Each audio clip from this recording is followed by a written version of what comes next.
আল্লাহর ওয়াস্তে স্বামী স্ত্রী যত মনোমালিন্য হোক, যত গন্ডগোল হোক, যত ঝগড়াঝাটি হোক, যত আপনাদের মধ্যে অমিল হোক, বোঝাপড়ার গরমিল হোক, আমি সব জায়গায় এই কথাটা বলার চেষ্টা করি।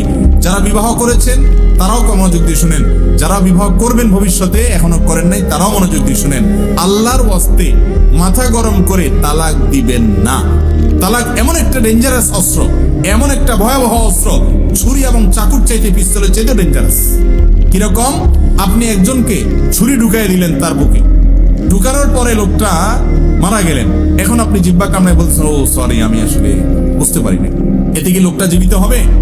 ঠিক একই ভাবে আপনার স্ত্রীকে রাগের মধ্যে মাথা গরম করে আপনি তালাক দিয়ে দিলেন।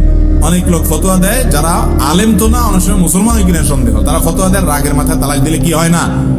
তালাক হয় না। আমি বলি, তালাক কি কেউ মহব্বত করতে করতে দেয়? ভালোবাসার ছোটে স্ত্রীকে ডাইকায় না তালাক দিয়ে দেয়? আরে ভাই, তালাক দেয়ই তো কিসে? কিন্তু তাই বলে রাগ হলেই তালাক দিবেন না।